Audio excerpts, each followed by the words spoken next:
planes are going a bit mental this morning, so I apologize in advance for the background noise. There's so much to talk about, and you wouldn't believe what happened. Today was the only day of this week that I was able to not go for my walk because I knew I had to go to the supermarket, so I was going to get my walk in that way. So instead of having to wake up at 4, I could wake up at 5 today because I do my stretches before I go to the supermarket. Do you know what time I've been awake since? The one day where I could get a lie in. One day. I've been awake since 3 a.m. 3 a.m. So once you've got used to that 4 a.m. start, you can't really gravitate back towards other time periods. It takes a period of adjustment. So in winter time, that's what I'll do. I'll go back to my 5 a.m. starts. But yeah, I'm still trying to wake up, even though I've been awake since 5 a.m. What time is it now? Maybe close to 9:30, 9:15. Green tea. Let's get a drum and bass track up for you first. Let me wake up a little bit with this drum and bass track, and you can skip forward if you want to, and then let me organize my thoughts. I've been listening to a guy called Orion Taraban. Have you heard of him? He's very intelligent, very eloquent. I'm pretty sure I came across him before, but his videos didn't really connect with me. Maybe the way he spoke on the videos, not the content, but I think the way he spoke. But then I was listening to some of Sadia Khan's videos this week, and through that I discovered Orion, rediscovered him because he was also on Soft White Underbelly. I don't watch the typical Soft White Underbelly videos because it's just negative and I don't want to know about that stuff. But recently, Mark, the guy who does Soft White Underbelly, has been doing interviews with professional people who have subject knowledge. And so from Sadia Khan, I kind of went on to Orion, and then I ended up this week watching all of his videos. He's fabulous on Soft White Underbelly. Something about the way Mark allows him to just riff without interrupting him. That's how you do interviews, people. You know, when you've got interviewers who just constantly interrupt the speaker, but Mark just lets him talk. Mark actually has a tendency to sometimes interrupt as well, but I think he really, really takes to Orion. What a great name, Orion. Dorian. I think I've got a thing for this O-R-I, Dorian, because I was just thinking about that Dorian guy on the bike. Orion. Anyway, I think because he really likes Orion and his intellect and the way he thinks about things, he just lets him talk. So these videos were incredible. And then after that, I went back to see Orion's channel. What do I think of Orion overall? I think he's perhaps been hurt by women in the past. And I think he looks at relationships in a very, very logical way. And I just don't think that's how it works. You can do all the things that he says and it still will not work because love is all about just, it's a chemical thing. It's just it's serendipity. You can't, that's why I don't believe that online dating works. You can't boil love down so simplistically. So although I think I really like him on Soft White Underbelly, on his own channel, people say he's kind of red pill. I don't necessarily think that he's red pill, but I do think that he sees the female-male relationship in a very don't know, I don't want to call him red pill. I don't think he's red pill. He's quite logical, I think, about it all. And I think in the same way that men are so different, women are so different as well. So he's talking about, the woman that he's talking about are general women. But the more specific a woman or man becomes, the more they do things differently, the more they react differently to situations, the more they're just different, and you cannot boil them down to this one size fits all approach. But I enjoy listening to him because he's intelligent, and I'm able to, as with everything that I watch and listen to, I take nothing personally, and I take the best bits of what he says, and anything that I don't necessarily agree with doesn't really bother me.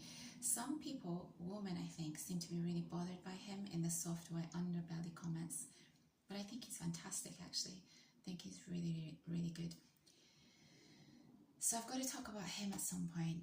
I don't know whether I'll do it today or not. I've got some great quotes from him that I want to see if there's any of those quotes that maybe you'd like me to discuss further. I can, because he comes up with amazing lines. I seem to be awake now. Talking about Orion did that to me. There are so many tracks. I'm just going to play one. You can skip forward if you want to. There's so many tracks. I mean, I could literally just play the whole thing for you. And there are some tracks, obviously, that are not to my taste, but this is one of the best sets that I've heard. And there's so many tracks I could play for you, but I'm going to just play this one because it's so dirty, but it's so good. You guys, it's so good. So let me have my tea. Let's listen to this, and then we can move forward. I think this is going to be a long one. I hope I don't get cut off. It's not this track. It's coming. Of course I've time-stamped it all, guys. Of course I have. Oh. Oh no, I gotta take it back a little bit. This is not the track.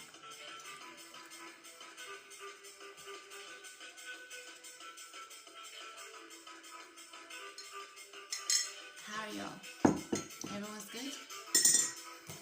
You're surviving?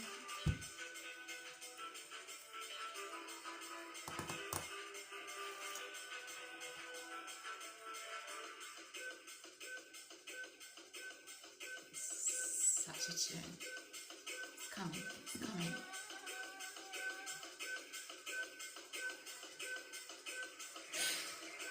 This crowd.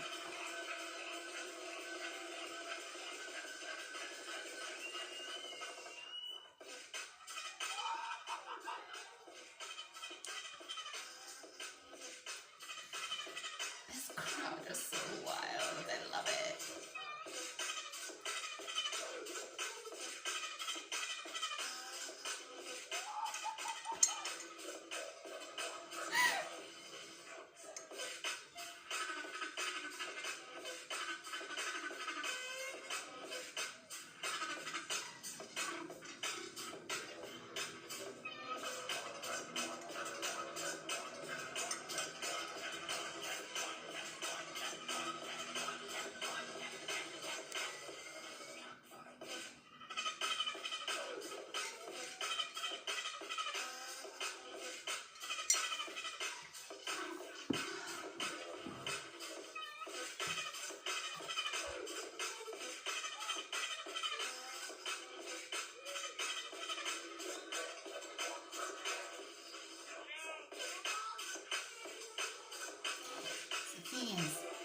You would have to have heard the whole set or a few tracks before to really appreciate the way this has been dropped.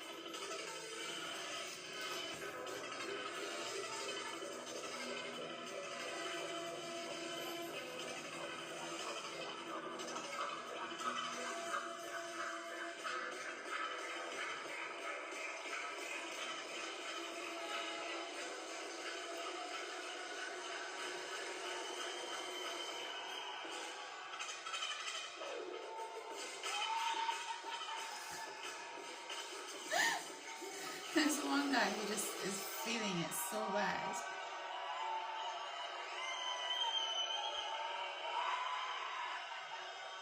Insane. This is a crowd.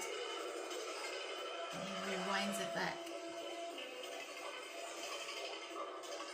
Okay. I think you get it.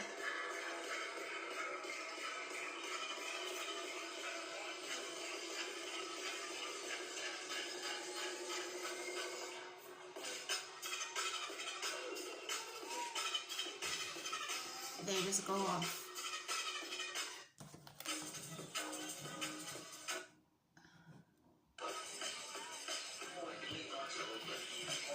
This last track, such an incredible track,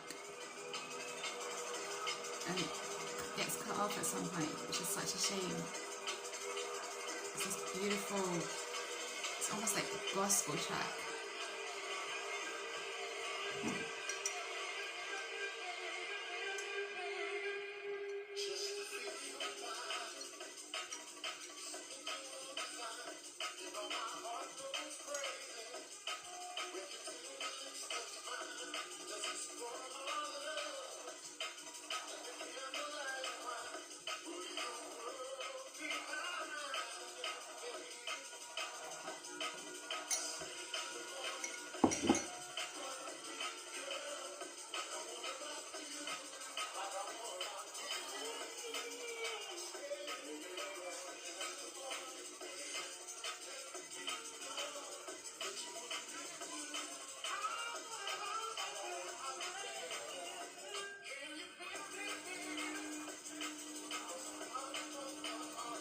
Such a tune.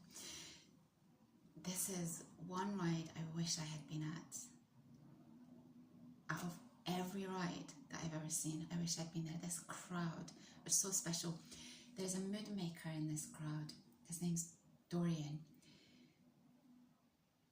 In Japan, they always say there's like a mood maker and a mood breaker in every setting. This guy is the mood maker. He literally, I think, is instrumental in hyping up this whole entire crowd, and his friend as well, but especially him. They have like a little bro romance going on, and it's really sweet to see, actually. Okay, I need to talk to you about fear, but here's some of the lines that I really connected with off of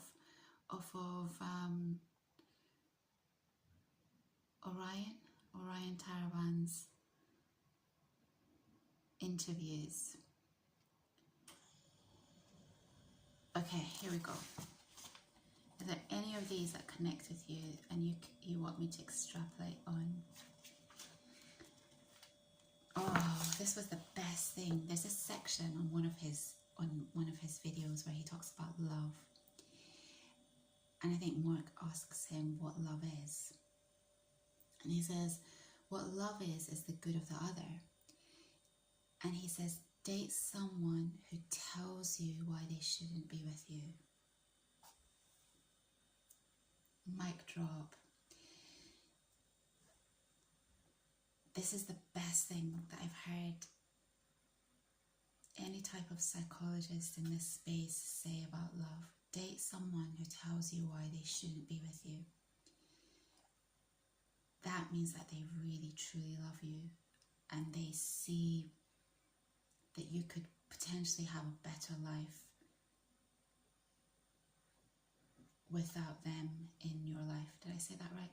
They could potentially have a better life without you in it. This really connected with me because I think a lot about, in a lot of the comments in one video as well that Orion did. Now I'm starting to think, is his name Orion? Is it? I think it is. He talks about how men are so scared of standing up to women, or they're afraid of their tears and their tantrums and their manipulation tactics.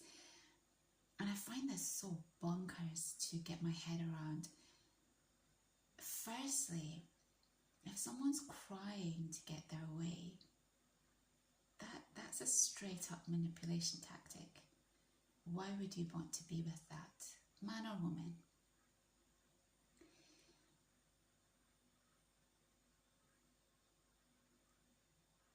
Yeah, that's it. It's a manipulation tactic, and why would you want to be with that? And if you're not able to manage a woman or a man, if you're not able to have those boundaries, what kind of relationship is that? If you're not able to express how you feel, if you don't feel safe to express how you feel, if you don't feel safe to say, actually, I don't like this doesn't work for me, I don't want to do it like this, then what kind of relationship do you have? But I think it's this whole thing about how everyone in the comments was saying, you know, and he mentioned himself that women cry to get their own way. And I find this so odd. It's manipulation. But why would you want to tether a person that doesn't want to be there? This is why I've never understood why affairs happen either. Like, you need to have all these conversations beforehand, but I've always known that if I were to settle down with one person, I would have a very serious conversation with them and say, if you ever have the desire to be with someone else, if you ever feel love for someone else, even if it's just a physical attraction that you want to do something about, please let me know, and I will willingly let you go. Why? Because I wouldn't want someone to hold their own life back because of me, no matter how hard it might be for me. I would want that person to be free as a bird, to live life on their own terms. And on a secondary level, I don't want to be second best. So if you have feelings for someone else, even if it's just a physical attraction that you want to do something about, tell me and I will let you go. If you don't tell me, that's selfish. If you don't tell me and you're just controlling it, well, what kind of life is that? I mean, some people, we could say, well, some people have constant attractions for lots of different types of people, but they don't necessarily want to do something about it. Fine, fair enough. But what if you do? What if you do want to do something about it, but you're just not doing something about it because you feel bound to me in some way? I don't want that kind of relationship. I want you to be free as a bird. Equally, I want to be free as a bird, in that if I'm ever in a situation like that, aka film Unfaithful, aka Diane Lane, I would need to let you know if it's at that serious stage, so that you can make choices about your life that will be best for you. And I think the reason relationships are so screwed nowadays, in the past, whenever, is because fundamentally people are selfish and they don't do what's best for the other person. If you're that kind of person, honestly, you shouldn't be in a relationship. You really shouldn't be. You're just straight up selfish. You're Machiavellian. You should not be in a relationship. And from reading a lot of the comments, I've come to realize that men don't seem to know, maybe women too, they don't seem to recognize these kind of red flags. I don't really like that expression, but they don't seem to recognize deal breakers.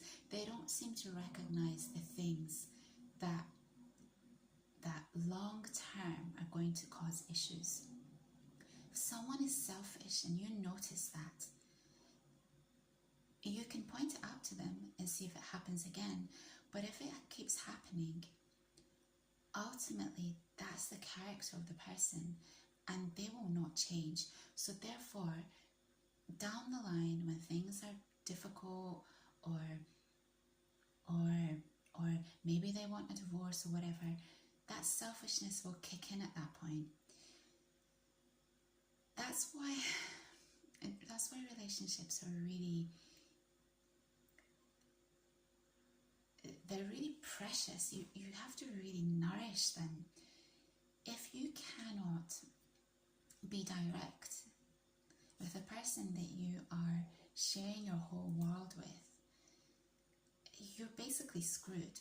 So if you don't have the ability or the skills to communicate directly with that significant person in your life, you really need to develop these skills first before you even consider relationships. So it's brilliant. Date someone who tells you why they shouldn't be with you. I've been in this situation myself, and both ways. And that's real love. That's true, deep, unconditional love, where the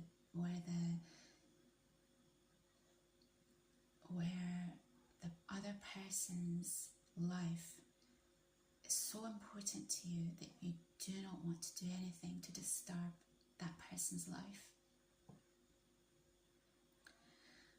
Oh, 22 minutes. Okay, let me tell you some of the other quotes that he came out with. I just thought were brilliant. This one, I love it so much. If you have no self-control, you are a liability. Facts. He says you have to be willing to take a risk and stand up and stand out. We all know this. Oh, I love these two quotes. Miserable discharging of our obligation. Ideally, we would have enthusiastic dischargement of our duty. Miserable discharging of our obligation is not what we want. That's my worst nightmare. One of my worst nightmares potentially in a relationship, that someone is with me just because of duty. That would destroy me. I want you to be free as a bird, and I want you to be with me because you want to be with me. I don't want you to be with me because of a contract, because of an obligation, because of this, that, and the other. I want you to be with me because I excite you, and because your life is better because I'm in it. Otherwise, you need to let me go, and you need to get on with your life in a way that will suit you.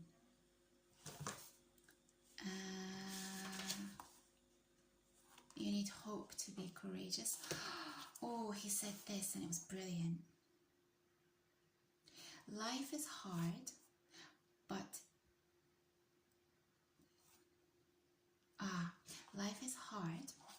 it can't be or won't be that hard if you aren't at the bottom.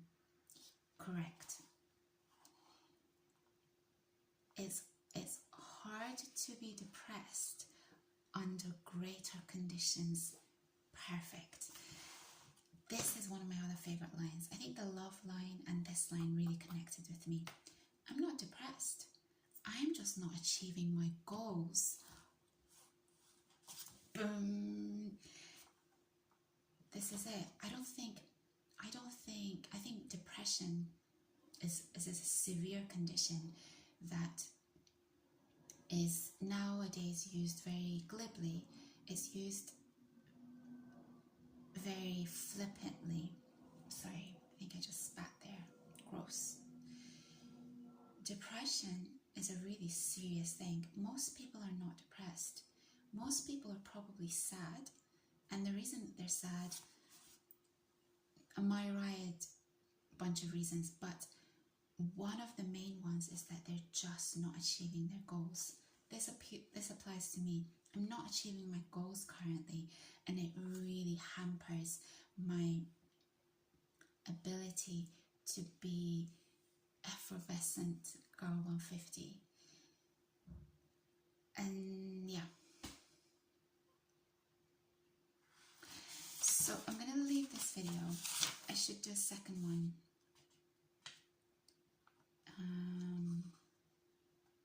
Yeah, I should do a second one.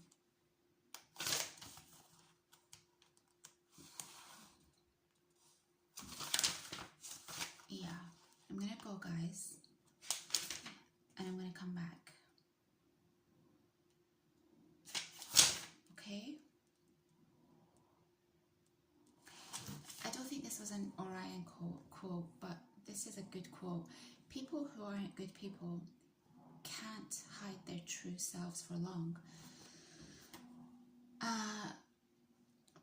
Let's make it a nicer quote. People who aren't right for you, they can't hide their true selves for long. So you need to, rushing into stuff is just the worst. I caught a Love Island clip this week. Yes, I did. Why? Because Joey Essex is in Love Island. And Joey Essex, if you're not from the UK, Joey Essex is this affable, people think he's dumb. I don't think he's dumb. I think he just plays dumb he's managed to act dumb and created an amazing life for himself. I find some of the things that he comes out with really smart. There's one quote that I need to play for you. He was on one of these game shows and someone said something about a triangle. And they thought, oh, we're talking about maths and triangle and he's just going to come across really stupid. I think they were trying to show this guy up. Oh my God, the answer that Joey came out with was so perfect. And I was like, go on, Joey, you show them that you're not dumb. And it was just a brilliant response. So Joey's one of these guys who sees things in such a simplistic way, but he's right a lot of the time. That's why I like him. So anyway, Joey Essex was on Love Island and is on Love Island. I don't watch Love Island, but I check a couple of the clips here and there with him in it. But something's happened this week. I don't know. They've been in the house for, I don't know, a week, maybe less than a week. And this girl, I know it's probably done for dramatic purposes, but she was having a meltdown over someone liking someone else. It's just too quick. Like, slow that ish down and just slow it down. You don't need to rush into anything. I think that's why people get into relationships that end up being a complete and utter mess. They don't give it time to breathe, so they don't really know who they're dealing with. And I think the other reason is that sometimes, I think particularly men, maybe women too, I'm not sure, they don't think that they can get anything better. And so they settle. I think one of the great things that's happening now within this whole world between men and women is that everyone's elevating themselves and their standards. This is great. This is not a bad thing. HRI, I think that was, sorry, I don't know your name properly yet. It'll become solidified. You said something about everyone should have lots of ick lists. I think these ick lists that come out are really frivolous and silly, you know, about not using a straw and all this kind of stuff. But what you say is not necessarily wrong.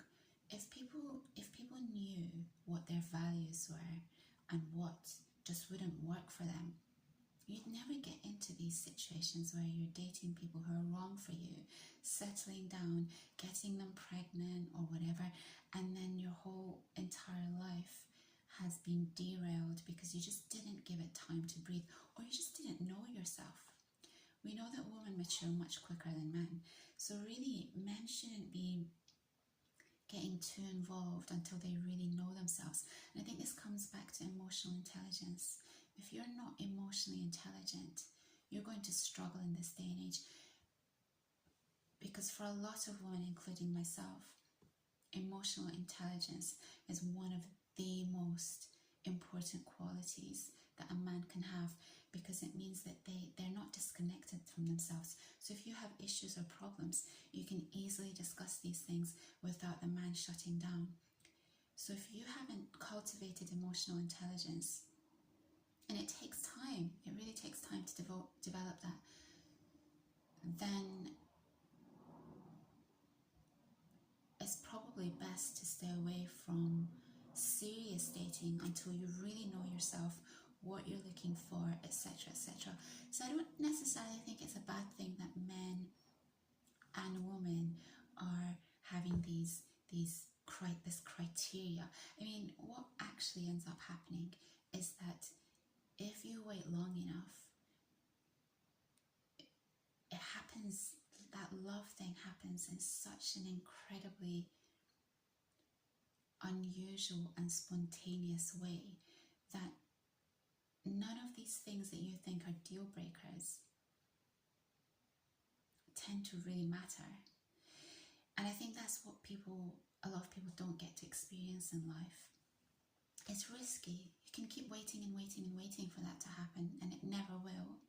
Or you can settle down with someone who's a really good fit, and you really, really like and maybe love each other, but it wasn't that insane love experience that most people would like to experience, I think, at least once in their life.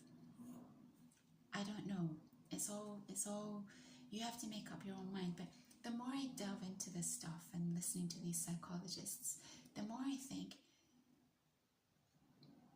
you can become the best version of yourself. You really can. But you can't become a version of yourself that will suit other people. Let me try and say that again.